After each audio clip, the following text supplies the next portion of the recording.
होणार नाही याची काळजी घेतात आणि चांगल्यात चांगली सेवा देण्याचं काम आपली ही संस्था करीत आहे.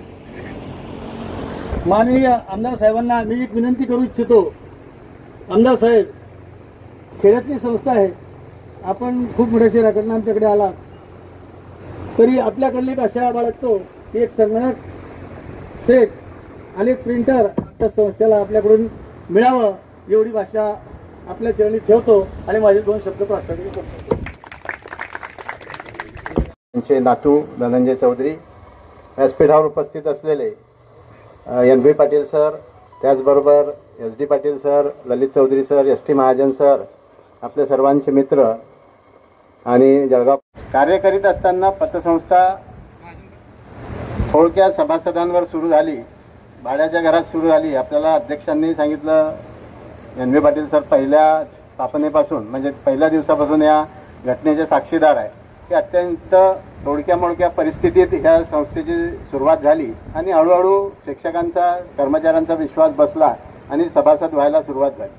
आपल्याला माहिती असेल की साधारणपणे 16-17 साली जोपर्यंत भरती बंदीला काही अडचण नव्हती तोपर्यंत जवळपास 850-900 सभासद आपल्या या संस्थेचे होते. 50 शाळा, 40-50 शाळांमधून 900 सभासद म्हणजे फार मोठी गोष्ट होती. आणि पहिल्यापासून अ वर्गाचं ऑडिट रिपोर्टमध्ये अ वर्ग या संस्थेला आहे. वाढता नफा आहे दरवर्षी. या वर्षाचा नफा जवळपास 45 लाखाच्या आसपास आहे. म्हणजे संस्थेचं कामकाज अत्यंत चांगल्या पद्धतीनं चाललं आहे हे आपल्या लक्षात येईल. आणि वाढतं नफा हाच सांगतो की ही संस्था चांगल्या पद्धतीची. त्याचबरोबर गेल्या 7 वर्षापूर्वी साधारणपणे 26 लाख रुपये खर्च करून ही तयार इमारत आपण घेतली आणि संस्थेला स्वतःची इमारत झाली. ही एक महत्त्वाची बाब या ठिकाणी नमूद करू इच्छितो. आज दादा आपल्या सोबत आहे. काही शैक्षणिक क्षेत्रातल्या ज्या बाबी आहेत त्या थोडं त्यांच्यासमोर मांडणं माझं कर्तव्य समजतो, जेणेकरून आपल्यालाही लक्षात येईल की ते आपल्या जसं मोठ्या साहेबांनी गेल्या 2 टर्म 2.5 टर्म शिक्षण विभागाचे खूप मोठे प्रश्न त्या ठिकाणी मांडले आणि बरेचसे प्रश्न सोडून घेतले. त्याचप्रमाणे दादाचं सुद्धा काम सुरू आहे आता. आणि शिक्षण विभागाचे जे प्रश्न असतील त्याच्यावर पोटतिडकीनं ते विधान परिषदेमध्ये बोलतात. परंतु आपल्याला लक्षात येईल की आजची परिस्थिती अशी आहे की आपलं जे अनुदानित शिक्षण क्षेत्र आहे हे संपवण्याच्या मागे एक शासनातला ठराविक असा वर्ग आहे की जो प्रशासक आहे, म्हणजे पदाधिकारी नाही पण प्रशासक, तो आहे शिक्षण क्षेत्र. आणि भगिनींनो, खरं तर मला खूप आनंद एका गोष्टीचा आहे की या पतसंस्थेच्या या नवीन वास्तूच्या उद्घाटनासाठी माझे वडील डॉक्टर सुधीर तांबे यांच्या हस्ते हा कार्यक्रम झाला आणि हरिभाऊ जावळेंच्या अध्यक्षतेखाली झाला. आणि आता रौप्य महोत्सवी कार्यक्रमाला मला येता आलंय. मला असं वाटतं की असे फार कमी योगायोग असतात की जिथे अशा पद्धतीने वडिलांनाही संधी मिळाली, मलाही संधी मिळाली. आणि अशा फार कमी संस्था असतात का जिथे दोघांनाही बोलवायला संधी मिळाली. असा कार्यक्रम आज या निमित्ताने होतोय.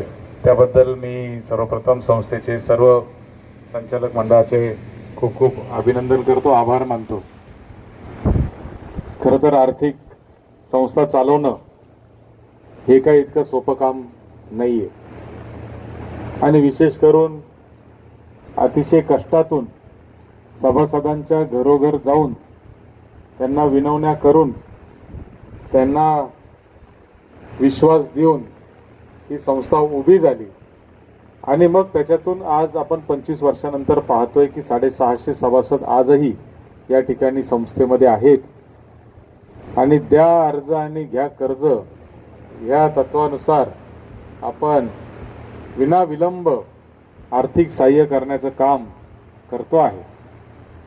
खरं तर मला या गोष्टीचा फार आनंद आहे की आर्थिक शिस्त पाळत असतानाच, सभासदांचा विश्वास संपादन करून काम करत असतानाच सभासदांना ही एक खात्री असली पाहिजे की आपले पैसे ज्या बँकेमध्ये आहेत किंवा आपल्या पाठीशी एक बँक अर्ध्या रात्री सुद्धा उभी आहे, ही भावना खऱ्या अर्थाने निर्माण करण्याचं काम सगळ्या या